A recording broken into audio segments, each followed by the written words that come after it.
8 विधानसभा क्षेत्र से सुसज्जित खंडवा संसदीय क्षेत्र में आगामी अक्टूबर की 30 तारीख को चुनाव होना है। यह चुनाव भारतीय जनता पार्टी, कांग्रेस और स्वतंत्र उम्मीदवार के बीच होना है। अगर निमाड़ संसदीय क्षेत्र के पिछले 20 साल का शासनकाल पर नजर गड़ाए तो कांग्रेस इस सीट पर इसके पूर्व अरुण यादव के रूप में कब्जा कर चुकी थी। इसके अगले चुनाव में पुनः सीट भाजपा की झोली में आ गई थी। 8 विधानसभा वाली इस सीट पर भाजपा के साथ कांग्रेस के सामने बड़ी चुनौती है, क्योंकि प्रदेश में विधानसभा में शिवराज को सत्ता में आने से किसी ने रोका था तो वह पूर्व और पश्चिम निमाड़ ही था। यहाँ की लगभग 5 से 7 सीट पर कांग्रेस शुमार थी और इन्हीं परिणामों के बूते कयास लगाए जा रहे हैं कि भाजपा हर हाल में पूर्व निमाड़ की संसदीय सीट को जीतना चाहेगी। इसलिए उसने टिकट देने से लेकर फॉर्म भरने तक पूरे सूबे में अपनी गतिविधियां बढ़ा चुकी थी। कांग्रेस भी हार के सूखे से निजात पाना चाहती थी, इसलिए सूबे के बड़े नेताओं को साथ रखने और साधने के सूत्र के साथ चाल चल रही है। यही कारण है कि प्रदेश के मुखिया शिवराज सिंह और उनकी टीम मंत्री, विधायक, महापौर निमाड़ के दौरे कर रहे हैं। लोकसभा की सीट का 8 विधानसभा का आकलन करें तो बुरहानपुर से आजाद उम्मीदवार ठाकुर सुरेंद्र सिंह, वर्तमान समय के कांग्रेस के नेपानगर से सुमित्रा कास्टेकर उपचुनाव के बूते भाजपा की सिपाही, खंडवा देवेंद्र वर्मा और मंदाता सीट भाजपा के पास है, तो बड़वा, बागली, भिकनगांव, पंदना कांग्रेस के आटे काटे से परचम फहरा चुकी सीट है। समीप से हारी कुल मिलाकर निमाड़ का सत्ता सूत्र किसी एक पार्टी के हाथ में नहीं है।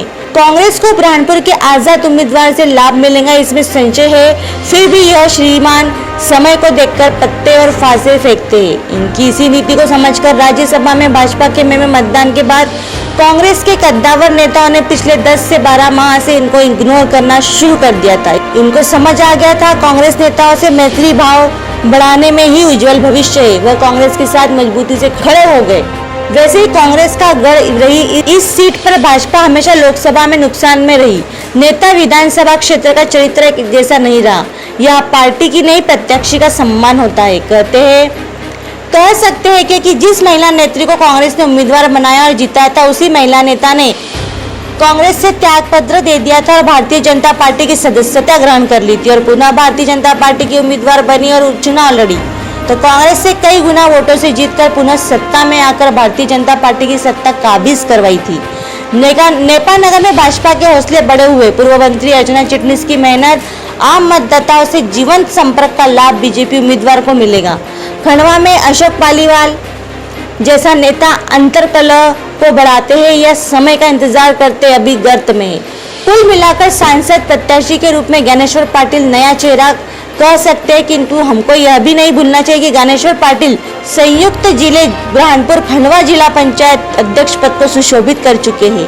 वही कांग्रेस के प्रत्याशी राज नारायण सिंह के पास लंबा अनुभव है। कुल मिलाकर आम मतदाता का रुझान न सत्ता विरोधी दिख रहा है और न ही सत्ता के पक्ष में दिख रहा है, इसलिए यह कह पाना मुश्किल है चुनावी ऊंट किस करवट बैठेगा। बुरहानपुर से एडिटर इन चीफ दिग्विजय मोकल की रिपोर्ट। लेटेस्ट खबरों को प्राप्त करने के लिए हमारे चैनल को लाइक करें, सब्सक्राइब करें और शेयर करना ना भूलें।